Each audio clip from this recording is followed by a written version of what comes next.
Assalamualaikum warahmatullahi taala wabarakatuh. Waalaikumsalam warahmatullahi wabarakatuh. Alhamdulillah, alhamdulillah rabbil alamin wa bihi nasta'in ala umuri dunya waddin. Wassalatu wassalamu ala asyrofil mursalin wa ala alihi wa ashabihi ajmain. Amma ba'du.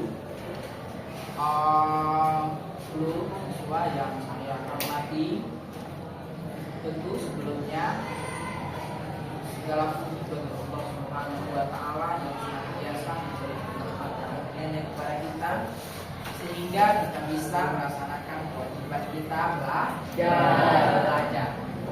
Nah, tentu pada kali ini mengenai pelajaran kita tentang ilmu tajwid.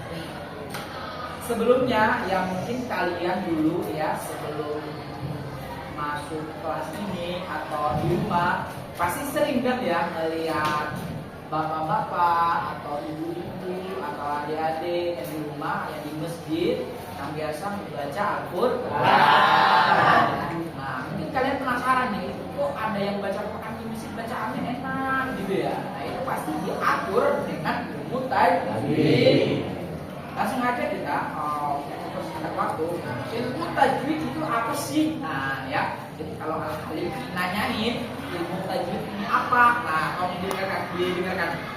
Ilmu tajwid itu adalah ilmu yang mempelajari kaidah-kaidah cara membaca Al-Qur'an dengan benar. Baik dari segi pelafalan huruf panjang atau pendeknya, serta tanda-tanda bacaan yang terdapat di atas atau di bawah huruf. Tujuan utama tajwid adalah agar membaca Al-Qur'an sesuai dengan cara yang diajarkan oleh Rasulullah SAW. Kata tajwid ini berasal dari bahasa Arab yang berarti menyempurnakan atau berbuat lebih baik. Berarti menyempurnakan bacaan Al-Qur'an. Dasar dan tujuan tajwid itu adalah pertama, Al-Qur'an sendiri yang memiliki tanda-tanda bacaan. Jadi kalian kalau lihat dalam Al-Qur'an itu kan ada itu ya, tanda-tanda kayak misalkan huruf qaf ya, atau misalkan apa itu tanda perhatian gitu. Kemudian dasar yang kedua adalah hadis Rasulullah SAW yang mengajarkan cara membaca Al-Qur'an dengan benar. Kemudian yang ketiga, ajaran daripada sahabat dan ulama yang ahli dalam ilmu bacaan Al-Qur'an. Kemudian selanjutnya tujuan mempelajari ilmu tajwid. Nah, ini kalian kalau ditanya belajar ilmu tajwid itu buat apa? Nah, ini saya akan menerangkan satu bisa. Yang pertama, tujuan mempelajari ilmu tajwid adalah membaca Al-Qur'an dengan benar sesuai dengan petunjuk Allah dan Rasul. Jadi nggak bisa kalian membaca Bismillah itu tanpa ilmu tajwid itu sebenarnya nggak bisa. Karena kenapa? Bacanya tidak sesuai dengan perintah Nabi. Ini ada cara mengatakan Bismillahirrahmanirrahim. Kan enak kan didengarnya kan? Daripada orang yang nggak paham ilmu tajwid kemudian membaca Bismillahirrahmanirrahim. Kan kita tidak benar. Jadi ketika didengar itu tidak enak gitu. Jadi sebenarnya kelihatan gitu. Untuk mempelajari ilmu tajwid bagaimana cara kita membaca dengan benar. Kemudian yang kedua, menghindari kesalahpahaman makna karena kesalahpahaman pelafalan. Jadi dalam ilmu tajwid ini kalau kita melihat dalam Al-Qur'an, kalau bahasa Arab itu kalian membaca salah dalam harokat, salah dalam panjang pendek, maka arti akan berubah. Paham? Kayak contoh misalkan kum misalkan kayak tulis ya,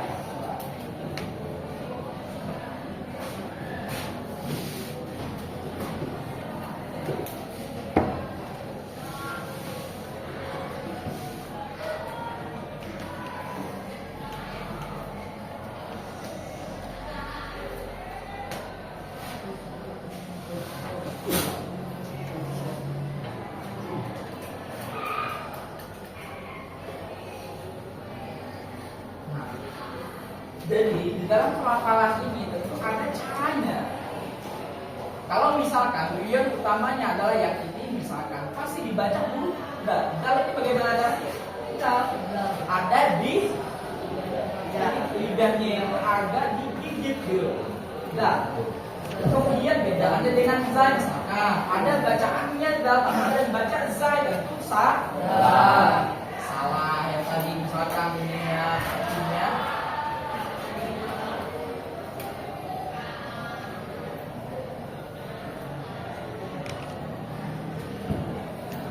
Nah, nanti bisa berubah arah. Berubah arah. Jadi makanya hati-hati dalam pelafalan bahasa Arab itu salah sedikit aja kita bisa salah dalam arti. Maka betapa pentingnya ilmu tajwid ini. Kalian kalau mendengar kori-kori internasional itu kalau baca Quran kan enak ya. Didengarnya enak banget. Itu kenapa bisa itu? Karena sesuai dengan ilmu tajwid. Kayak tadi lah saya contohkan misalkan kayak tadi itu. Bismillahirrahmanirrahim. Enak kan? Tapi kalau kalian baca Bismillahirrahmanirrahim, udah telinga kita pun mendengarnya udah tidak udah tidak enak. Kemudian selanjutnya tujuannya adalah menghormati kedudukan Al-Quran sebagai kitab suci. Jadi jangan pernah kalian samain kitab Al-Quran dengan baca Quran. Ya, sebenarnya emang tulisannya sama bahasa Arab gitu. Kalau Quran Arab berarti bahasa Arab. Tapi beda cara penyebutan dan cara membacanya itu beda. Pasti adalah kalau kita mempelajari ilmu tajwid ini, bagaimana cara kita membaca huruf itu dengan benar dan pas. Di antaranya contoh misalkan seperti huruf alif, ba, ta, apalagi itu, sa, jim, ha, ho. Nah, contoh misalkan huruf o, cara menyebutnya ini seperti apa gitu? Atau di atas lidah, atau di pertengahan lidah, atau di tenggorokan, atau di pinggir gigi, atau dekat langit-langit. Nah, itu bagaimana? Ada di tenggorokan. Nah, paham ya? Ada di tenggorokan. Maka dengan demikian sangat penting mempelajari ilmu tajwid ini karena merupakan kitab suci kita berbahasa Arab. Jadi kita perlu memahami bahasa Arab dengan benar. Jangan sampai kita baca bacaan Al-Quran tapi salah dalam arti. Kenapa? Karena disebabkan oleh kita gak bisa ilmu tajwid. Contoh misalkan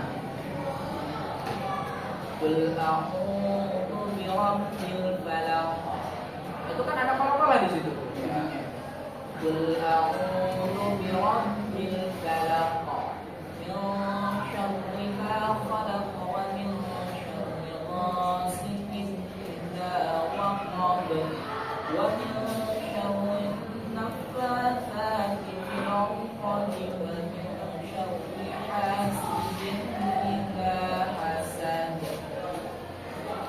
Kenapa bisa enak didengar, kemudian bisa mudah dipahami? Ya tadi sesuai dengan ilmu tajwid. Makanya kalian kalau ngeliat kayak di desa-desa ya, di kampung-kampung itu biasanya anak kecil itu pada habis maghrib itu pada ngaji ilmu tajwid. Ya mungkin kalian belum ngerasain mungkin ya. Ingat banget itu. Pokoknya kalau udah maghrib kita pulang ke rumah siap-siap sholat kemudian ngaji. Karena kalau ada yang nggak merasakan seperti itu ya mungkin ya hidupnya udah berubah. Hidupnya di kota. Ya kan kalau hidup di kota itu jelas ya kadang ngaji, privat, bahkan kadang guru yang datang ke rumah, jadi anaknya cuma di rumah gitu. Jadi setiap habis maghrib itu justru gurunya yang ke rumah gitu. Biasanya seharusnya kita yang belajar di tempat guru. Kayak contoh lagi misalkan ada beberapa hukum dalam Al-Quran itu ya, yang tadi saya bilang tadi kan, misalkan ada iflah, kemudian ada alif lam mim, alif lam syamsiyah, alif lam mim. Kemudian ada alif lam koma ya, bahkan ada juga apa namanya idgham ya. Nah, ada izhar juga. Nah, itu adalah cara bagaimana kita membaca Al-Quran dengan benar. Oke, mungkin pelajaran kita sampai di sini. Ada yang mau ditanyakan? Silakan. Ustaz, cara membaca huruf ko seperti apa? Silakan. Ada yang mau ditanyakan? Tidak ada? Jika tidak ada, untuk pendahuluan atau pembahasan awal mungkin saya rasa cukup sekian. Dan gimana untuk membahas tentang hukum-hukum tadi ya, tadi kita bilang ya, ada pola-pola ikhwa syafawi, idgham mimi, ikhla, idhar, alif lam syamsiyah ya. Itu nanti akan kita bahas di pertemuan berikutnya. Apa yang kalian dapat yang dipelajari pada malam hari ini, tentu saya minta mohon dipahami dengan baik dan dipraktekkan ketika di rumah kalian membaca Al-Quran. Ingin mutahun dengan benar, itu harus mulai dicontohkan dan harus diaplikasikan dalam kehidupan kalian sehari-hari. Mungkin itu aja yang bisa saya sampaikan pada pembahasan materi kita dalam tahun Edwin ya pada malam hari ini. Jika tidak ada yang ditanyakan, saya rasa cukup. Jika ada yang ditanyakan, boleh ditanyakan aja. Kurang lebihnya saya mohon maaf. Allahumma la tahrimna wa khairan daka bisyamima indana. Wassalamualaikum warahmatullahi wabarakatuh.